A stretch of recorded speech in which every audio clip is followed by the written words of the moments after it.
Question আসবে। ও তোমরা অনেকে ভিডিও দেখছো কিন্তু লাইক আর সাবস্ক্রাইব করছো না। তোমরা লাইক এন্ড সাবস্ক্রাইব করে আমার বাবার চ্যানেলটাকে একটু আগিয়ে নিয়ে যেতে সাহায্য করো। 2 নম্বর অধ্যায় ঊনবিংশ এবং বিংশ শতকে উপনিবেশবাদ ও সাম্রাজ্যবাদের প্রসার। এখান থেকে এমসিকিউ এর ভিডিও এর আগে দেওয়া হয়েছে, আর এসে যে 2025-এ আসার সম্ভাবনা আছে প্রশ্নগুলো, সেই প্রশ্নগুলোর মধ্যে হলো উপনিবেশবাদ বলতে কি বোঝো। এগুলো সব 1 মার্কের জন্য এসে প্রশ্ন, শর্ট অ্যান্সার। উপনিবেশবাদ বলতে কি বোঝো,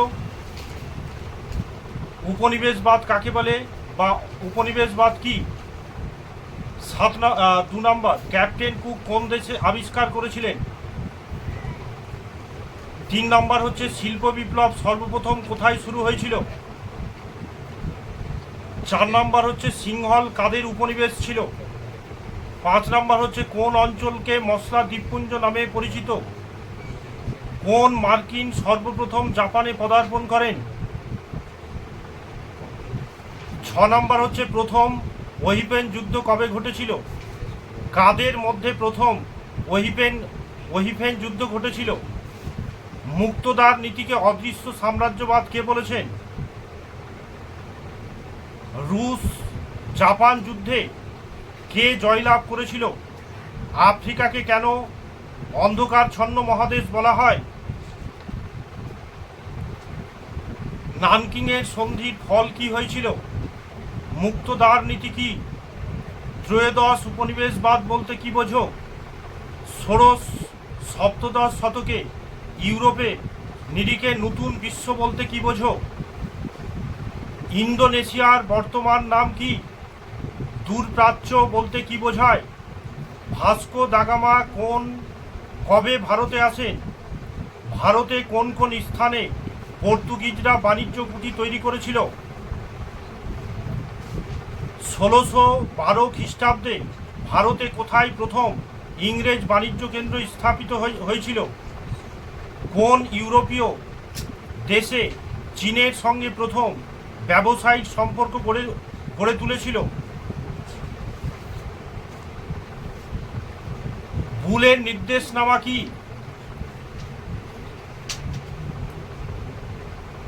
কত সালে আমেরিকা যুক্তরাষ্ট্র গঠিত হয়।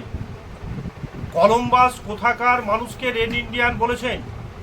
ফরাসির বাণিজ্য কুঠি ভারতে কোথায় ছিল। ব্রিটিশ ইস্ট ইন্ডিয়া কোম্পানি কবে গঠিত হয়েছিল। ভারতে আসার জলপথ কে আবিষ্কার করেন। মুক্তদার নীতি কে ঘোষণা করেন। আমেরিকো ভেসপুচি কে ছিলেন। ভারতে কোন কোন অঞ্চলে ইংরেজদের বাণিজ্য কুঠি ছিল।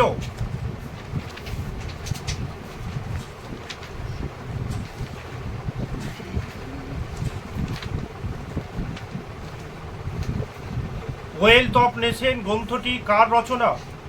সাম্রাজ্যবাদ বলতে কি বোঝো। লেনিনের মতে পুঁজিবাদ সম্প্রসারিত রূপটি কি। নয়া সাম্রাজ্যবাদ কোন সময়কে বলা হয়। বাণিজ্য পুঁজি কি বা লগ্নি পুঁজি কাকে বলে।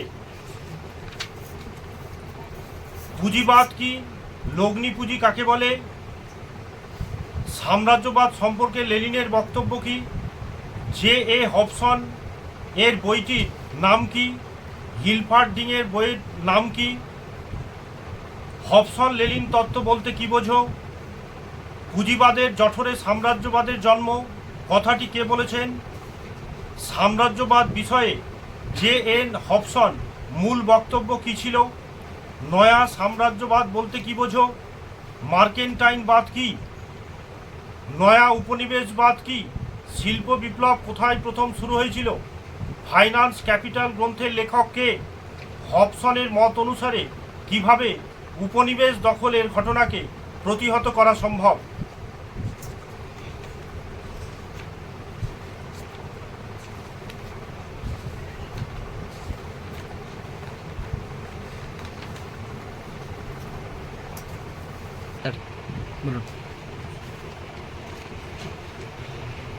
নয়া সাম্রাজ্যবাদ কথাটি কে ব্যবহার করেন।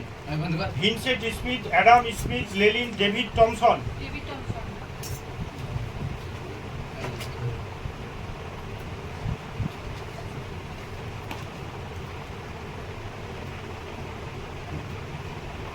নিওপলিজম the last stage of imperialism গ্রন্থের রচয়িতা হলেন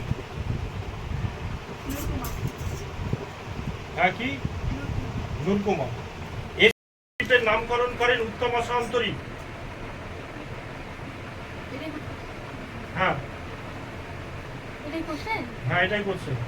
কে ঝড়ের অন্তর্বের নামকরণ করেন উত্তমা সান্তরী? পর্তুগালের রাজা হেনরি। ভারতে কোন কোন স্থানে পর্তুগিজদের বাণিজ্য কুটি ছিল? বোম্বাই, সলসেট, ডিউট প্রমুখ স্থানে। আমেরিকায় ব্রিটিশ উপনিবেশ স্থাপনে পথিকৃৎ কে ছিলেন?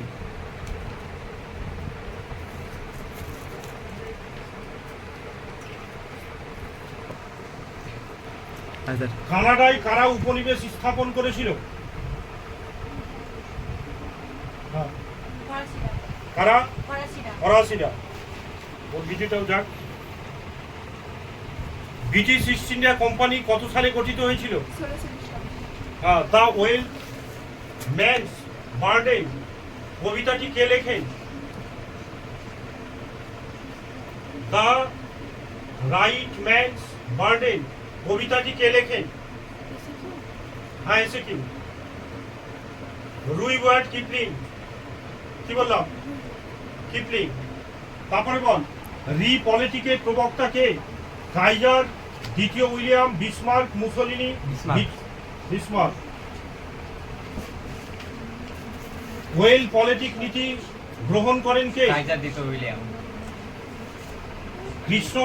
কৃষ্ণাঙ্গরা শ্বেতাঙ্গদের বোঝা এই ধারণাটি কে দিয়েছিলেন? Jeremy Bentham, James Mill, Rudyard Kipling, Thomas Babington Macaulay. On the origin of species গ্রন্থটির লেখক হলেন চার্লস ডারউইন। যোগ্যতম উদ্বর্তন তত্ত্বটি প্রচার করেন চার্লস ডারউইন। বর্ণ বৈষম্য নীতি কি? সাম্রাজ্যবাদী সাদা চামড়া শাসনকারী হচ্ছে কালো চামড়ার মানুষদের উপর অত্যাচার করতেন, সেটাই হলো। অত্যাচার করতেন কালো চামড়া মানুষদের। এর থেকে বোঝা যায় যে বর্ণ বৈষম্য প্রথা হচ্ছে যে জাতিগত উচ্চ শ্বেতাঙ্গ তারা সর্বশ্রেষ্ঠ জাতি বলতো, আর নিম্ন জাতি কৃষ্ণকায়। আমাদেরকেও বলতো, ভারতীয়দেরকে কৃষ্ণকায় বলতো, আফ্রিকানদেরকেও কি বলতো? হ্যাঁ, তো ওদের মধ্যে জাতি বর্ণ বৈষম্য ছিল। কি বৈষম্য? বর্ণ বৈষম্য ছিল। আচ্ছা, বর্ণ বৈষম্য নীতি কোন দেশে বলবৎ হয়? দক্ষিণ আফ্রিকা। শ্বেতাঙ্গদের বোঝা বলতে কি বোঝানো হয়েছে? ঔপনিবেশিক শাসনকালে সাধারণত সাদা চামড়া শাসনাদের লোকেরা কিংবা পশ্চিমী ব্রিটেন ও ইংল্যান্ড নিজেদেরকে উচ্চ জাতি বা শ্রেষ্ঠ জাতি বলে অভিহিত করেছিলেন, এবং তারা এটি বলেছিলেন যে ভারতীয়দের মতো বা পশ্চিমী দেশের বা পাশ্চাত্য দেশের মতো আফ্রিকা ও এশিয়া মহাদেশের পিছিয়ে পড়া জনগণদের তাদের উন্নত করতে হবে। এই ঘটনাকে বর্ণ বৈষম্য নীতি বলা হয়। মার্টিন লুথার কিং এর আন্দোলনের ভিত্তি কি ছিল?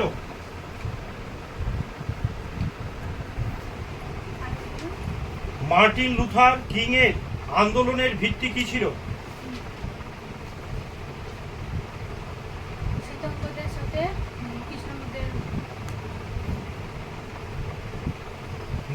নির্যাতন বৈষম্য। কৃষ্ণাঙ্গদের উপর শ্বেতাঙ্গদের নির্যাতনের কি বৈষম্য। ম্যান্ডেলা কিসের বিরুদ্ধে আন্দোলন পরিচালনা করেছিলেন? হ্যাঁ, এই লোকটি 28 বছর জেল কেটেছিল বর্ণ বৈষম্য বিরুদ্ধে লড়াই করতে। তো আচ্ছা, হ্যাঁ, যেগুলো মৌখিকভাবে বলা হলো প্রশ্নগুলো এসে এর সঙ্গে এগুলো 2 অধ্যায় থেকে 2025-এ ইম্পর্টেন্ট আছে।